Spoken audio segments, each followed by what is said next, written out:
नमस्कार दोस्तों, इस वीडियो में आप सीबीएसई बोर्ड के द्वारा आयोजित की गई सीटेट दिसंबर 2021 के दिनांक 21 जनवरी 2022 शिफ्ट के पेपर के संस्कृत पार्ट का कंप्लीट सॉल्यूशन देखने जा रहे हैं।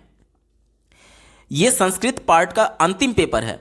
अब आपके मन में डाउट आ रहा होगा कि सीबीएसई बोर्ड के द्वारा कुल 23 शिफ्टों में परीक्षा का आयोजन किया गया था और ये 15वें शिफ्ट का संस्कृत का पेपर है, मतलब 15वां पेपर है, तो ये टोटल कंप्लीट कैसे हो गया। यहां पर मैं बता दूं कि देखिए, टोटल शिफ्ट 23 शिफ्ट ही हुए थे प्राइमरी के लिए, लेकिन संस्कृत जो है वो एक लैंग्वेज का पार्ट है, लैंग्वेज का सब्जेक्ट है और टोटल 20 से 22 लैंग्वेज के ऑप्शन अभ्यर्थियों को दिए जाते हैं और उसमें से कोई 2 लैंग्वेज चुनना होता है। तो यहां पर अभ्यर्थियों की संख्या के आधार पर यह तय किया जाता है कि कितने शिफ्ट में संस्कृत के प्रश्न पूछे जाएंगे, कितने शिफ्ट में इंग्लिश और हिंदी के प्रश्न पूछे जाएंगे और कितने शिफ्ट में अन्य लैंग्वेजेस के प्रश्न पूछे जाएंगे। ये टोटल नंबर ऑफ कैंडिडेट से डिसाइड होता है जो कि उस सब्जेक्ट को ऑप्ट किए रहते हैं। यहां पर जो संस्कृत जिस अभ्यर्थियों ने चुना था उनका टोटल जो नंबर था वो केवल 15 शिफ्ट के पेपर में ही कंप्लीट हो गया था। इस वजह से 15 शिफ्ट में ही केवल संस्कृत के पेपर पूछे गए थे और ये 15वां पेपर है, यानी अंतिम पेपर है। ठीक है, इसके पहले के सभी संस्कृत के पेपर को कंप्लीट सॉल्यूशन देखने के लिए और साथ ही साथ अपर प्राइमरी के सभी शिफ्टों के सभी सब्जेक्ट्स के कंप्लीट पेपर सॉल्यूशन के अलावा सीटेट में पूछे जाने वाले अन्य सभी सब्जेक्ट्स के कंप्लीट पेडागोजी को अगर आप डिटेल में देखना चाहते हैं तो इस वीडियो के बाद इस वीडियो का डिस्क्रिप्शन जरूर चेक करिएगा। और अगर आप चैनल पर पहली बार विजिट कर रहे हैं तो इसको सब्सक्राइब करते हुए बेल आइकन को जरूर प्रेस कर लीजिएगा सीटेट, यूपी टेट और सुपर टेट की बेहतरीन तरीके से तैयारी करने के संदर्भ में। चलिए दोस्तों, आज के इस महत्वपूर्ण वीडियो को शुरू करते हैं। दोस्तों, प्रश्न संख्या 121 से 128 तक दिए गए पैराग्राफ पर आधारित प्रश्न पूछे गए थे। पैराग्राफ के प्रश्नों को सॉल्व करने की सबसे अच्छी विधि है कि सबसे पहले एक बार आप प्रश्नों पर नजर डाल लीजिए, तब जब आप पैराग्राफ पढ़ रहे होंगे तो तुरंत आपको इसका उत्तर क्लिक करेगा। साथ ही 2 से 3 प्रश्न ग्रामर बेस्ड क्वेश्चन पूछे जाते हैं जिसको सॉल्व करने के लिए आपको पैराग्राफ पढ़ने की आवश्यकता ही नहीं होती है, तो आपका समय भी बचेगा और आप बेहतर स्कोर कर पाएंगे। चलिए जल्दी से इस पैराग्राफ के थीम को समझ लेते हैं, क्योंकि अगर लाइन बाय लाइन में इसका अर्थ हिंदी में ट्रांसलेट करने लगूं तो बहुत ज्यादा बेवजह आपका समय व्यतीत होगा। इस वजह से इसका डायरेक्टली थीम हम लोग जानेंगे। यहां पर देखिए, एक समय की बात है, एक मध्य वयस्क यानी कि एक अधेड़ उम्र के व्यक्ति जो थे वो भगवान बुद्ध के समीप गए और उन्होंने कहा, गुरुदेव, मैं इस दुनिया के प्रपंच से परेशान हो चुका हूं और मैं संन्यास का दीक्षा लेना चाहता हूं। कृपया मुझे सन्यासी दीक्षा प्रदान करें और मुझे अपना शिष्य स्वीकार करें। उसके बाद से शिष्य बनने के बाद से मैं लोगों की सेवा करना चाहता हूं। उसके बाद से मैं इस प्रकार से मेरा उद्धार हो पाएगा। भगवान बुद्ध ने उसके इस प्रस्ताव को स्वीकार कर लिया और वह उस जो अधेड़ उम्र के बालक थे उनको सन्यास की दीक्षा देना प्रारंभ कर दिया। उसके बाद से देखिए, कई समय इस प्रकार से बीता और वो लोगों की सेवा करने में लग गए और इस प्रकार से कई दिन बीत गए। उसके बाद से वो जो वृद्ध थे उनको भगवान बुद्ध ने अपने पास बुलाया और पूछा कि आपकी आयु क्या है। तो इस पर वृद्ध ने जवाब दिया कि उनकी आयु 25 वर्ष है। इस पर भगवान बुद्ध आश्चर्यचकित होकर के पूछे कि तुम तो देखने में 70 से 80 साल के लगते हो, तो ऐसी स्थिति में आप 25 वर्ष कैसे कह रहे हो। तो इस कंडीशन में जो वृद्ध थे उन्होंने बताया कि जी हाँ, आप शरीर को देख करके बिल्कुल कह सकते हैं कि मेरी आयु 70 से 80 साल के बीच की होगी, परंतु मैं 25 वर्ष पहले ही मुझे ज्ञान प्राप्त हुआ है, इस वजह से मेरी आयु 25 वर्ष है, क्योंकि 25 वर्ष पहले ही मेरे अंदर करुणा भाव आया, करुणा का गुण आया और इसकी वजह से मैं ये मानता हूं कि मेरा उम्र 25 वर्ष ही है। इसको सुन करके भगवान बुद्ध जो थे वो काफ़ी प्रसन्न हुए और संतुष्ट हुए। तो ये पूरा थीम हो गया। अब चलिए इस पर आधारित प्रश्नों को देख लेते हैं। पहला प्रश्न पूछा गया था, भगवतः बुद्धस्य समीपम आगतस्य मध्य वयस्क जनस्य वास्तविक आयु किम आसीत, यानी कि भगवान बुद्ध के पास आए हुए जो अधेड़ उम्र के व्यक्ति थे उनकी वास्तविक आयु क्या थी। वास्तविक आयु क्या थी ये हमसे पूछा जा रहा है।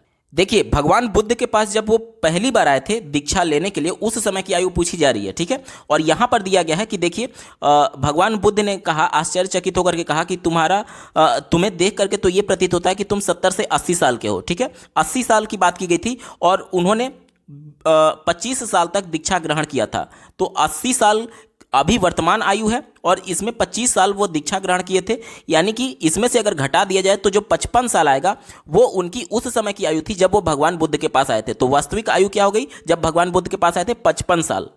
देखिए, पहले विकल्प में बात किया गया है पंच पंचाशत, इसका बिल्कुल सही जवाब हो जाएगा। पंच का मतलब होता है 5 और पंचाशत का मतलब होता है 50, दोनों को जोड़ेंगे तो इसका मान 55 आएगा, यानी विकल्प नंबर 1 बिल्कुल सही जवाब है।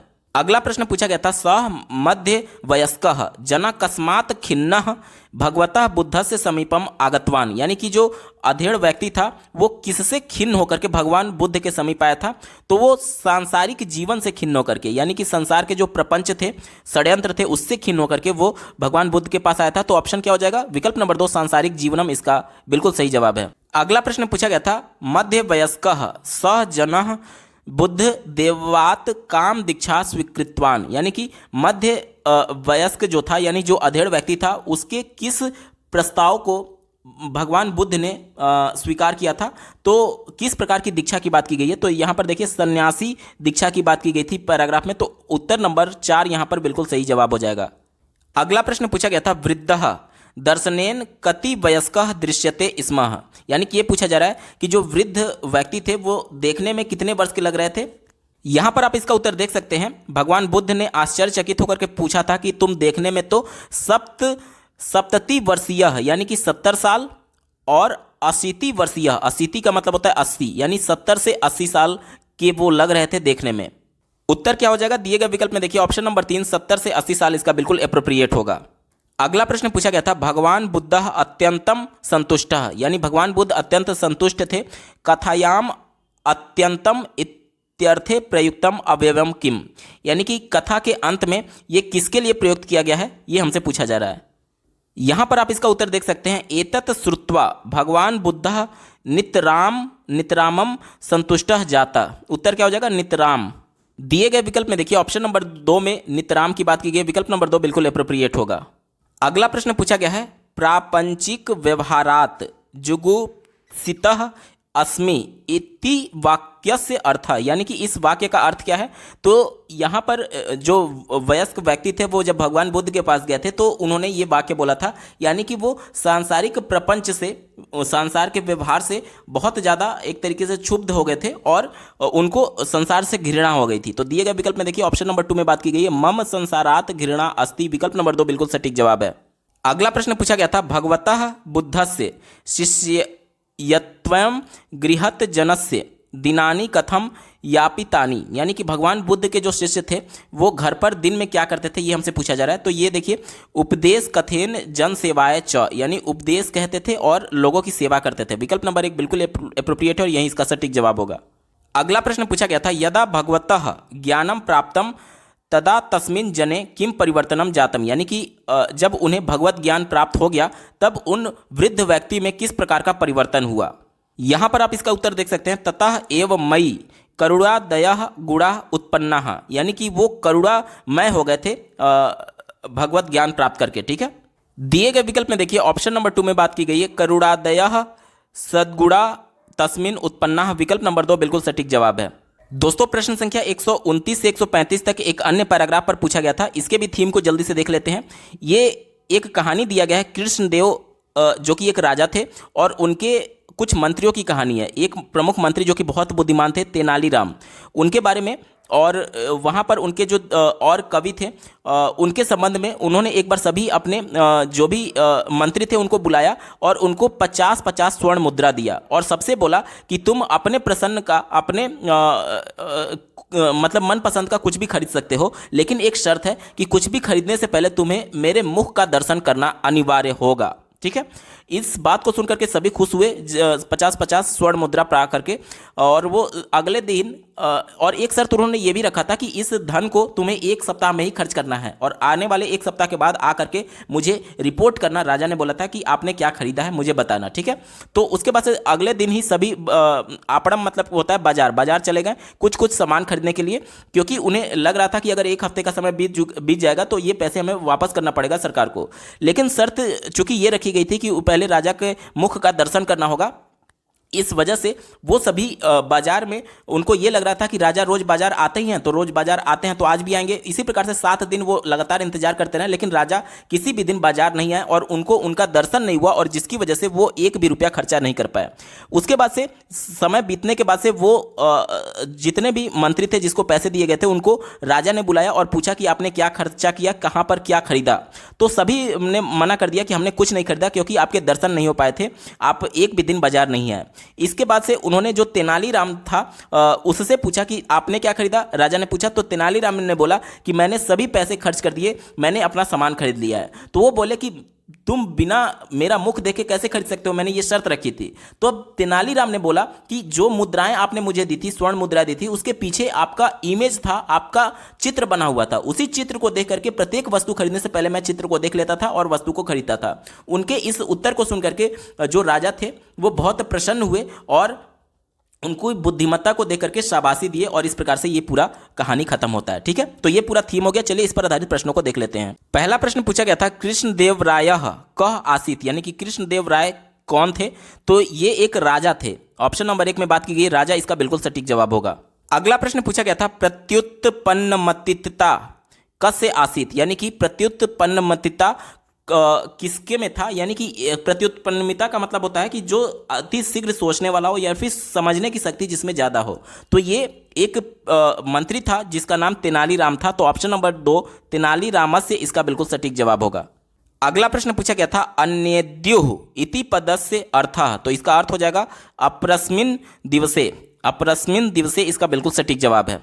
अगला प्रश्न पूछा गया है आपणे भवतः दर्शनम कथम स्यात् इति शंका प्रथमतया केन उत्थापिता, यानी कि बाजार में राजा का दर्शन किस प्रकार से होगा, इस शंका को सर्वप्रथम किसने उठाया था। तो सर्वप्रथम पुरोहित ने उठाया था पैराग्राफ के अनुसार। विकल्प नंबर 4 बिल्कुल सटीक जवाब है। अगला प्रश्न पूछा गया था राज्ञः अधिकारिभ्यः कति मुद्रा प्रदत्ताः, यानी कि जो राजा थे वो अधिकारियों को कितनी मुद्रा प्रदान किए थे। तो 50 स्वर्ण मुद्रा प्रदान किए थे, यानी कि 50 इसका बिल्कुल सटीक जवाब होगा। अगला प्रश्न पूछा गया था एत तच्छ्रुत्वा इति संधि पदस्य विच्छेदः कथम स्यातः, तो एतत् धन श्रुत्वा हो जाएगा। विकल्प नंबर 4 बिल्कुल सटीक जवाब है। अगला प्रश्न पूछा गया था वस्तु क्रय ऋणात् पूर्व कस्य दर्शनम अनिवार्यम अस्ति, यानी वस्तु के क्रय करने से पहले, यानी वस्तु खरीदने से पहले किसका दर्शन अनिवार्य था। तो ये राजा कृष्णदेव का दर्शन अनिवार्य था। विकल्प नंबर 2 में बात की गई राज्ञः कृष्णदेवरायस्य, इसका बिल्कुल सटीक जवाब हो जाएगा। अगला प्रश्न पूछा गया है यदि छात्राः कस्मिंश्चित् गतिविधौ लग्नाः, यानी कि अगर छात्र किसी गतिविधि में संलग्न है तदा शिक्षकः तैत् सह पारंपरिक व्यवहार, तब शिक्षक के द्वारा उनके साथ इंटरेक्शन करना ये क्या है। मतलब कि ये गतिविधि के दौरान शिक्षक के द्वारा छात्रों से इंटरेक्शन करना ये क्या होगा।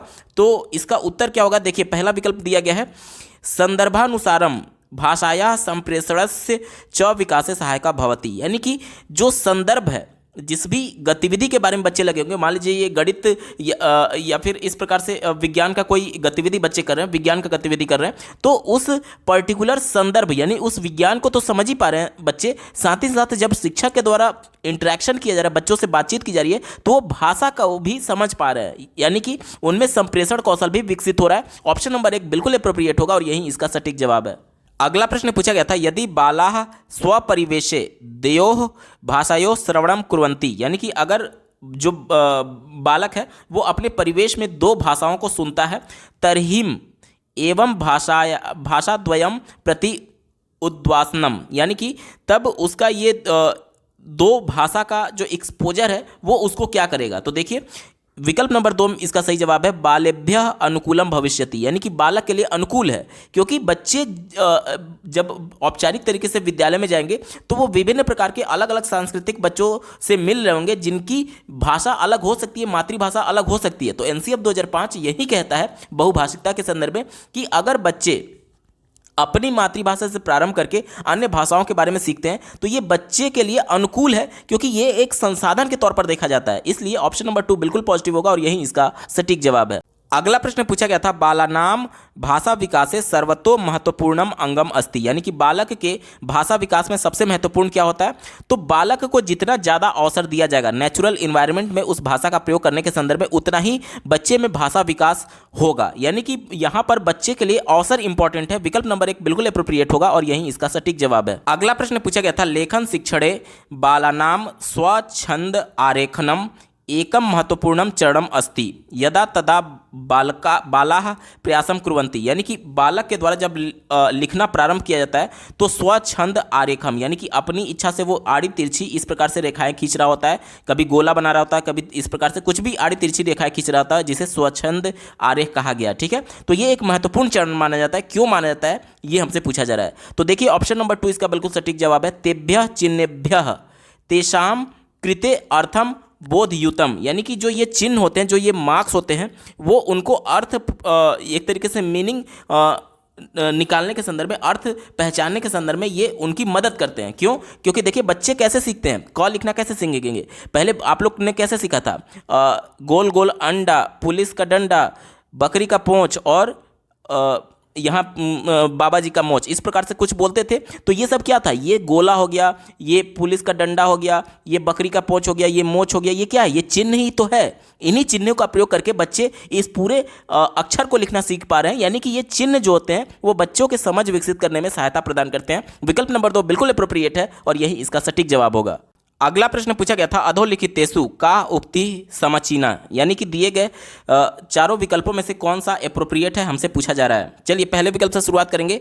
कहा जा रहा है कि लेखनम हस्तलेखनम च उभे समाने, यानी कि लेखनम यानी कि लिखने की बात की जा रही है, राइटिंग की बात की जा रही है, और हस्तलेखन यानी कि हैंड राइटिंग की बात की जा रही है। तो कहा जा रहा है कि दोनों समान है, जो कि विकल्प गलत है। क्यों?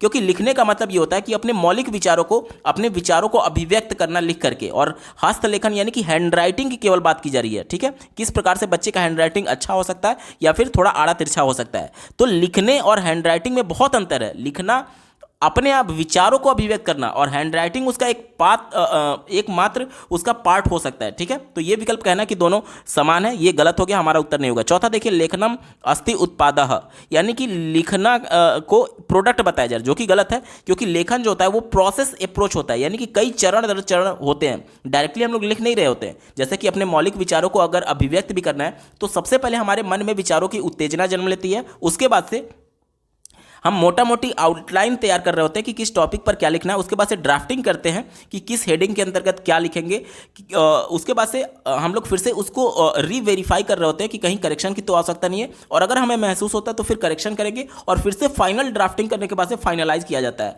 तो ये पूरा प्रोसेस होता है, डायरेक्टली प्रोडक्ट पर आप नहीं पहुंच जाते हैं, इसलिए ये प्रोडक्ट कह रहा था, हमारा उत्तर नहीं होगा। तीसरा देखिए, हस्तलेखनम नाम कर्ग दोपरी शब्दानाम स्थापनम, यानी कि ये कहा जा रहा है कि यहाँ पर ये कहा जा रहा है, देखिए कि जो हैंडराइटिंग है वो वर्ड्स को एक तरीके से पेपर पर लिखने के संदर्भ में केवल कहा जा रहा है। देखिए वर्ड्स की बात की गई थी, शब्दों की बात की गई थी, और स्थापन का मतलब कि पुट करना, यानी पेपर पर लिखना, और ये पेपर की बात की गई है। तो केवल लिखने का जो राइटिंग है, जो हैंड राइटिंग है, वो केवल शब्दों को पेपर पर लिखने की बात कर रहा है। तो ये भी बहुत ज़्यादा संकुचित है, हमारा उत्तर नहीं होगा। एक ही विकल्प बचा, ऑप्शन नंबर 2 देखिए, लेखनम अस्ति भावनाम अभिव्यक्तिकरणम, यानी कि लिखना क्या है, लिखना एक्सप्रेशंस ऑफ आइडिया है, यानी अपने विचारों को मौलिक विचारों को लिखना ही लेखन कहलाता है। ठीक है, अपने विचारों को लिख करके अभिव्यक्त करना ही लेखन कहलाता है। विकल्प नंबर 2 बिल्कुल अप्रोप्रिएट है और यही इसका सटीक जवाब होगा। अगला प्रश्न पूछा गया था हस्तनयनयोः, हस्तनयनयोः में 2 शब्द मिला हुआ है। पहला तो हाथ, यानी हस्त मीन्स हाथ, और नयन मीन्स आंख, यानी कि लिखते समय ध्यान से समझिएगा, आगे पढ़ लीजिए, समन्वय स्थापनेन विकासा भविष्यति, यानी कि हाथ जो हम लोग लिख रहे हैं, जैसे कि मान लीजिए मैंने क लिखा और मेरी आंख का जो कांटेक्ट है, यानी जिस प्रकार से मैं अपना पेन चला रहा हूँ उंगलियों के माध्यम से, हाथ के माध्यम से, और जो मेरा आई कांटेक्ट इस नज़र इस क पर है, इन दोनों के बीच में जो समन्वय है, यानी कि जो कोऑर्डिनेशन है, उससे क्या विकसित होता है ये हमसे पूछा जा रहा है। तो इससे हस्तलेखन कौशल विकसित होता है, जिसे हम लोग हैंडराइटिंग कह रहे होते हैं। यानी कि देखिए, अगर मैं आई कांटेक्ट बना रहा हूँ तभी लिख पाऊंगा, अगर आंख बंद कर लूंगा तो मैं हो सकता हूँ इस प्रकार से तिरछा लिखने लगूँ या फिर इधर से नीचे लिखने लगूँ, लेकिन अगर मैं आई कांटेक्ट बनाऊंगा तो बिल्कुल सीधे लाइन में लिख रहा हूँगा। ठीक है, तो इसे हम लोग क्या कहेंगे, हस्तलेखन कौशल कहेंगे, जिसे अंग्रेजी में हैंड राइटिंग के नाम से जाना जाता है। विकल्प नंबर 3 बिल्कुल अप्रोप्रिएट है, यही इसका सटीक जवाब होगा। अगला प्रश्न पूछा गया था विद्यालय प्राथमिक स्तरे शिक्षार्थिनः स्वगृह भाषायाः अध्यापिताः स्युः यतः, यानी कि प्राथमिक स्तर पर बच्चों को सिखाने के लिए उनकी मातृभाषा का प्रयोग किया जाता है, ऐसा क्यों हमसे पूछा जा रहा है। ठीक है, तो ये जो भाषा होता है मातृभाषा, वो बालक को एक तरीके से सहभागिता दिलाने में यानी कक्षा में सहज महसूस कराने में इंपॉर्टेंट रोल अदा करता है। क्योंकि बच्चे जब विद्यालय में पहली बार एडमिशन लेते हैं प्राइमरी में, तो वो अन्य किसी भाषाओं को नहीं जानते हैं, वो केवल अपनी मातृभाषा के बारे में जान रहे होते हैं। तो जब बच्चे को उनकी मातृभाषा में एक्सप्रेस करने का मौका दिया जाता है, अभिव्यक्त करने का मौका दिया जाता है, तो बच्चा उस इन्वायरमेंट में सहज महसूस करता है और वो चीज़ों को अच्छी तरीके से सीख पाता है। तो ऑप्शन नंबर 1 में इसकी बात की गई, देखिए, एतेन तेसाम अध्ययन अध्यापन प्रक्रियायाम सहभागिता भवेत, यानी कि इससे बच्चे के अध्ययन अध्यापन प्रक्रिया में सहभागिता यानी कि बच्चा सहज महसूस करता है और वो उसमें पार्टिसिपेट कर पाएगा। ऑप्शन नंबर 1 बिल्कुल एप्रोप्रिएट है और यही इसका सटीक जवाब होगा। अगला प्रश्न पूछा गया था, प्रारंभिक विद्यालय समय बालानाम गृह भाषा उपयोग, यानी कि प्राथमिक विद्यालय के समय बच्चों की जो मातृभाषा है उसका उपयोग के संदर्भ में कौन सा सही है, ये हमसे पूछा जा रहा है। तो देखिए, बच्चे जो मातृभाषा सीख करके आए हैं विद्यालय में, हो सकता है कि बच्चा विद्यालय की औपचारिक भाषा ना जानता हो। जैसे कि मान लीजिए यूपी के किसी गाँव से संबंधित कोई अभ्यर्थी है जो केवल भोजपुरी जानता है, तो उसकी मातृभाषा मदर टंग क्या बोली जाएगी, भोजपुरी बोली जाएगी। तो भोजपुरी अब विद्यालय में हिंदी में पढ़ाया जा रहा है, लेकिन बच्चा हिंदी में कंफर्टेबल नहीं है, तो बच्चे का जो मातृभाषा है वो क्या उपयोग करेगा, देखिए, उसके घर से यानी कि गृहात विद्यालयम प्रति सहज प्रस्थानम प्रोत्साहयति, यानी बच्चे को घर से विद्यालय के प्रति प्रस्थान करने में यानी घर से विद्यालय लेकर के आने में उसको प्रोत्साहित करेगा। क्यों? क्योंकि बच्चे को जब ये महसूस होगा कि विद्यालय में तो वही भाषा का प्रयोग किया जा रहा है, तो बच्चा कंफर्टेबल फील करेगा, सहज महसूस करेगा, और इस वजह से ये विकल्प इसका बिल्कुल एप्रोप्रिएट है। ऑप्शन नंबर 4 सही जवाब होगा। अगला प्रश्न पूछा गया है, योगात्मकस्य, जिसे अंग्रेजी में समेटिव कहा जाता है, आकलनस्य मुख्य उद्देश्यम किम अस्ति।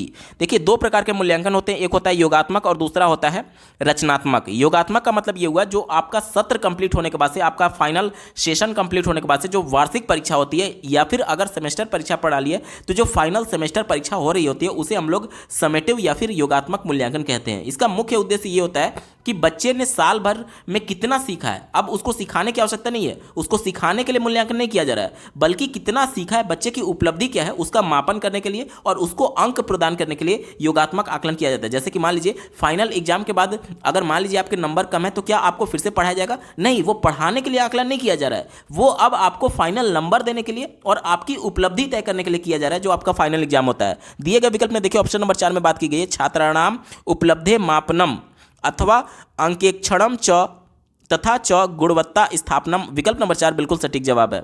अगला प्रश्न पूछा गया था, प्रभावी रीत्या यानी प्रभावी तरीके से विविध स्थलेषु यानी विभिन्न जगहों पर च योग्य रीत्या भाषाया उपयोगम कर्तुम आवश्यकता अस्ति, यानी कि हमसे ये पूछा जा रहा है कि लैंग्वेज को, भाषा को इफेक्टिवली और एप्रोप्रिएटली विभिन्न सिचुएशन में यूज करने के लिए हमें क्या करना चाहिए। तो देखिए, संदर्भानुसारम व्याकरणस्य प्रयोगोपरि अवधानस्य, इसका बिल्कुल सटीक जवाब हो जाएगा। यानी कि कॉन्टेक्स्ट में जो भी बच्चे को कॉन्टेक्स्ट पढ़ाया जा रहा है, जो भी बच्चे को कहानी बताया जा रहा है, उसी से संदर्भ लेते हुए बच्चे को व्याकरण पढ़ाना चाहिए। व्याकरण कोई अलग से बच्चे को नहीं बताया जाता है। जैसे बच्चे को कोई कहानी सिखाया जा रहा है, तो कहानी के माध्यम से ही उसको नाउन, प्रोनाउन, वर्ब, जितने भी पार्ट्स ऑफ स्पीच है या फिर जितने भी ग्रामर के टर्म्स होते हैं, वो सब कुछ उस कॉन्टेक्स्ट से ही जोड़ करके पढ़ाना है। कोई अलग से नहीं पढ़ाने की बात करता है एनसीएफ 2005। इस वजह से संदर्भानुसार व्याकरण से प्रयोगोपरि अवधानस्य, इसका बिल्कुल सटीक जवाब होगा।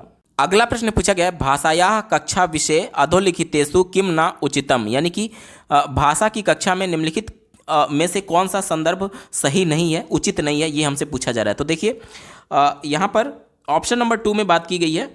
देखिए, सा अस्ति अनुशासित कक्षा यस्या छात्राम निर्वम उपविशन्ति शिक्षका च उत्तम रीत्या पाठयन्ति, यानी कि ये बोला जा रहा है कि एक डिसिप्लिन क्लास जो होता है वह है जहाँ पर जो शिक्षार्थी हैं वो बिल्कुल शांत हैं और टीचर उनको पढ़ा रहा है। तो ये विकल्प निगेटिव है, क्योंकि बच्चे अगर बिल्कुल शांत हैं तो इसका मतलब ये है कि बच्चे इंटरेक्टिव नहीं है, बल्कि बच्चे निष्क्रिय बैठे हुए हैं। और राष्ट्रीय शिक्षा नीति 2020 और एनसीएफ 2005 दोनों बच्चों की सक्रिय भूमिका की बात करता है, यानी बच्चे सक्रिय रूप से भागीदारी करके अपने ज्ञान की रचना कर रहे होते हैं, और यहाँ पर बच्चे बिल्कुल निष्क्रिय हैं। इस वजह से ये निगेटिव सेंस में, और चूंकि हमसे निगेटिव वाला ही पूछा गया था, इसलिए विकल्प नंबर 2 बिल्कुल सटीक जवाब होगा।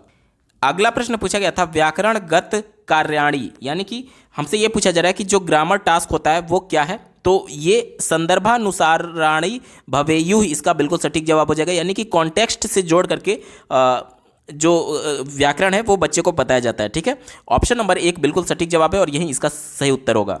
अगला प्रश्न पूछा गया था नॉम चॉम्स्की महोदयेन अधोलिखितेषु किम उपदिष्टम, यानी कि नॉम चॉम्स्की महोदय के द्वारा निम्नलिखित में से कौन सा एक थियरी दिया गया था। तो उनके द्वारा ये बताया गया था कि जो बच्चे होते हैं वो जन्मजात एक लैंग्वेज एक्विजिशन डिवाइस के साथ जन्म लेते हैं जो कि उनको भाषा अर्जन में मदद करता है। तो दिए गए विकल्प में देखिए ऑप्शन नंबर 3 में इसकी बात की गई है, भाषायाः अधिग्रहणम कर्तुम मानवस्य नैसर्गिकम सामर्थ्यम अस्ति। ऑप्शन नंबर 3 यहाँ पर बिल्कुल अप्रोप्रिएट है और यही इसका सटीक जवाब होगा। अगला प्रश्न पूछा गया था आगमनात्मक विधौ, यानी कि आगमनात्मक विधि क्या है। तो देखिए आगमनात्मक विधि में क्या होता है कि बच्चे को पहले उदाहरण बताया जाता है, उदाहरण से नियम की तरफ बच्चे को ले जाया जाता है। जैसे कि मान लीजिए बच्चे को संज्ञा बताना है, तो संज्ञा के बारे में क्या उदाहरण हो सकता है, किसी का भी नाम, जैसे आपका भी नाम वो भी संज्ञा है, टेबल हो गया, कुर्सी हो गया, मेज हो गया, ये सब संज्ञा है। और इसके अलावा लखनऊ हो गया, सीतापुर हो गया, देवरिया हो गया, गोरखपुर हो गया, ये सब भी क्या है, ये सभी संज्ञा है। तो बच्चे को ये सभी नाम पता है, ये पहले से बच्चा जानता है कि हाँ किसी वस्तु का नाम है, किसी व्यक्ति का नाम है या फिर किसी स्थान का नाम है। तो ये बच्चा जान रहा है, यानी इससे परिचित है और इससे ऐसे नियम की तरफ ले जाया जा रहा है जो कि बच्चा अभी तक परिचित नहीं था। यानी कि देखिए परिचित वस्तु अपरिचितम प्रति गच्छति, यानी परिचित से अपरिचित की तरफ जाना ही आगमन विधि कहलाता है, क्योंकि उदाहरण बच्चे जान रहे थे और उदाहरण से नियम की तरफ जाना यानी परिचित वस्तु से अपरिचित की तरफ जाना ही आगमनात्मक विधि होता है। विकल्प नंबर 3 अप्रोप्रिएट है, यही इसका सटीक जवाब होगा। अगला प्रश्न पूछा गया था सिक्तापूर्ण स्थालायाम अंगुली चालनेन शिक्षकः छात्रान् वर्णमालायाः अक्षराणि लिखितुम निर्देशति, यानी कि ये कहा जा रहा है एक शिक्षिका के द्वारा जो देखिए यहाँ पर ऐसे जमीन की बात की जा रही है जिसमें पूरी तरीके से बालू है, रेत है, उस पर उंगली के माध्यम से उंगली चला करके शिक्षक ने छात्रों को वर्णमाला यानी कि क ख इस प्रकार से लिखने के लिए कहा। ठीक है, उंगलियों के माध्यम से। तो हमसे ये पूछा जा रहा है एवं विधि गतिविधि उद्देश्यम अस्ति, यानी कि शिक्षिका के द्वारा कराया जा रहा है इस एक्टिविटी का क्या उद्देश्य हमसे पूछा जा रहा है। तो देखिए जैसा कि आप लोग जानते हैं कि बच्चे का जो विकास होता है, मोटर स्किल जो होता है वो कैसे होता है, केंद्र से बाहर की तरफ होता है। यानी कि बच्चों का जो उंगलियां हैं वो सबसे अंत में आता है और इस वजह से बच्चे उस पर सबसे अंत में कंट्रोल कर पाते हैं। इसी वजह से बच्चे बोलना सीख जाते हैं, सुनना सीख जाते हैं, पढ़ना सीख जाते हैं, लेकिन लिखते समय उनको दिक्कत होती है क्योंकि वो अपने जो सूक्ष्म गतिक कौशल है उस पर कंट्रोल नहीं पाए हुए होते हैं, अपने उंगलियों पर उनका कंट्रोल नहीं होता है। इसी के वजह से ये शिक्षिका के द्वारा गतिविधि कराने का मेन उद्देश्य ये था कि बच्चे अपने सूक्ष्म चालन कौशल पर कंट्रोल कर पाए, यानी कि उसे दृढ़ कर पाए। विकल्प नंबर 3 बिल्कुल अप्रोप्रिएट है और यही इसका सटीक जवाब होगा। दोस्तों ये पेपर पूरा सॉल्व हो चुका है। आपको ये वीडियो कैसा लगा कमेंट के माध्यम से जरूर बताइएगा, क्योंकि आपका एक कमेंट मुझे मोटिवेट करेगा ऐसे ही महत्वपूर्ण वीडियो लाने के संदर्भ में। अगर आप सीटेट अपर प्राइमरी के साथ साथ प्राइमरी के सभी शिफ्टों के कंप्लीट पेपर सॉल्यूशन को डिटेल में देखना चाहते हैं, इसके अलावा सीटेट के सभी सब्जेक्ट्स के कंप्लीट पेडागोजी को डिटेल में पढ़ना चाहते हैं, तो इस वीडियो के बाद इस वीडियो का डिस्क्रिप्शन जरूर चेक करिएगा। और अगर आप चैनल पर पहली बार विजिट कर रहे हैं तो इसको सब्सक्राइब करते हुए बेल आइकन को जरूर प्रेस कर लीजिएगा सीटेट, यूपी टेट और सुपर टेट की बेहतरीन तरीके से तैयारी करने के संदर्भ में। इस वीडियो को देखने के लिए आपका बहुत बहुत धन्यवाद। भगवान करे आपका दिन शुभ हो।